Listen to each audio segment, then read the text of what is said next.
Mungkin teman-teman sedikit beranggapan bahwa mengabaikan spuring. Kemudian ada lagi nih pertanyaan, terus kalau menurut Uda Nazar kapan sebaiknya melakukan spuring dan balancing? Nah, semangat pagi. Assalamualaikum warahmatullahi wabarakatuh. Salam sejahtera untuk kita semua bersama Uda Nazar, tempat berkumpulnya pemilik mobil pemula. Hari ini kita santai dulu teman-teman ya. Pada konten Uda Nazar sebelumnya itu Uda Nazar sudah menjelaskan ya mengenai tanda-tanda ban yang harus dilakukan spuring dan balancing. Nah, pada video sebelumnya lagi itu Uda Nazar sudah pernah menjelaskan pengertian dari spuring dan balancing. Bagi teman-teman yang mungkin belum nonton tuh nanti bisa dicek di playlist Uda Nazar bagian ban ya, atau nanti kalau misalnya Uda Nazar nggak lupa itu Uda Nazar akan taruh linknya pada deskripsi video ini. Untung-untung nggak lupa lah, kadang-kadang Uda Nazar habis editing langsung upload lupa gitu. Nah sekarang ada lagi nih pertanyaannya nih, kalau mobil sudah menunjukkan tanda-tanda harus spuring dan balancing seperti yang sudah pernah Uda Nazar jelaskan, tapi tidak kita lakukan spuring dan balancing tersebut, kira-kira boleh apa enggak gitu. Bagi sebagian orang, dan mungkin juga khususnya teman-teman sendiri yang merasakannya ya, ataupun yang baru mempunyai mobil gitu, itu mengemudikan mobil itu merupakan aktivitas yang ya menyenangkan dan praktis gitu. Nah, namun di balik kemudahannya itu tersembunyi tanggung jawab besar dalam menjaga keselamatan diri dan orang lain di jalan raya. Ingat ya, ini Uda Nazar selalu mengingatkan ya. Selain kita harus menjaga diri kita saat mengendarai mobil, kita juga harus berhati-hati agar orang yang di sekeliling kita tidak terjadi kecelakaan yang disebabkan oleh kelalaian kita dalam mengemudi. Nah, salah satu aspek penting yang sering diabaikan oleh pemilik mobil pemula dan bahkan yang sudah lama memiliki mobil itu adalah perawatan ban mobil ya.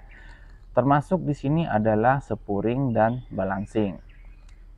Hal ini bisa disebabkan mungkin karena ya memang ketidaktahuan atau bahkan ketidakpedulian terhadap mobil milik kita itu. Kembali kita ke pertanyaan tadi, bagaimana jika kita tidak melakukan spuring, kemudian tidak melakukan balancing, di mana tanda-tandanya itu sudah kita rasakan itu.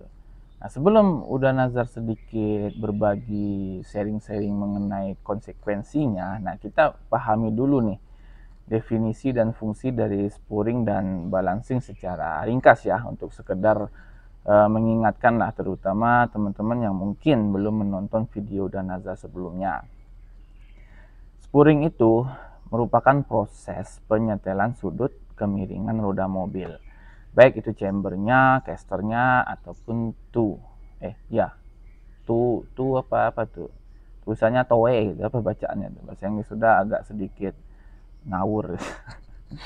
Nah tujuannya itu adalah memastikan roda itu lurus dan sejajar saat mobil teman-teman itu melaju, sehingga handling dan stabilitas kendaraan itu semakin terjaga. Nah sedangkan kalau balancing itu merupakan proses menyeimbangkan berat keempat roda mobil teman-teman itu. Nah tujuannya itu adalah menghilangkan getaran yang timbul akibat distribusi berat roda yang tidak merata, sehingga kenyamanan dan keamanan berkendara terjamin. Mungkin teman-teman sedikit beranggapan bahwa mengabaikan spuring dan balancing itu tidak akan berakibat fatal, mungkin ya.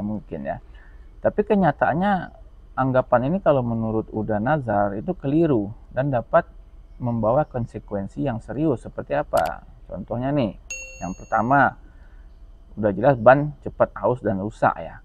Spuring yang tidak tepat itu akan menyebabkan ban bergesekan tidak merata dengan permukaan jalan, sehingga lebih cepat aus di bagian tertentu. Misalnya apa istilahnya, maaf ya ini hidung udah gatal, makan dalam, makan luar dan segala macamnya. Nah, untuk balancing sendiri kalau kita tidak melakukannya itu akan menghasilkan getaran berlebihan pada ban yang memperparah keausan dan bisa memicu kerusakan seperti benjolan ataupun keretakan ataupun kerusakan lainnya.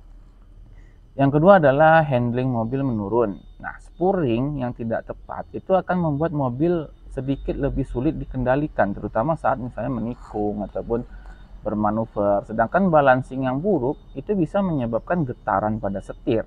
Jadi itu akan mengganggu konsentrasi teman-teman ataupun pengemudi dan membuat pengemudi itu terasa tidak nyaman. Yang ketiga, komponen kaki-kaki mobil rusak. Spuring yang tidak tepat itu akan menimbulkan tekanan berlebihan pada komponen kaki-kaki mobil seperti shock absorber, tirut, ball joint, dan pokoknya yang lain-lain lah yang ada di bagian kaki-kaki mobil itu. Nah, sedangkan balancing yang buruk itu akan menghasilkan getaran yang merambat ke komponen kaki-kaki sehingga akan mempercepat keausan dan memicu dari kerusakan komponen kaki-kaki tersebut. Yang keempat, itu resiko kecelakaan bisa saja meningkat. Handling mobil yang buruk akibat spuring dan balancing yang tidak tepat meningkatkan risiko kecelakaan, terutama di jalan licin atau saat pengereman mendadak.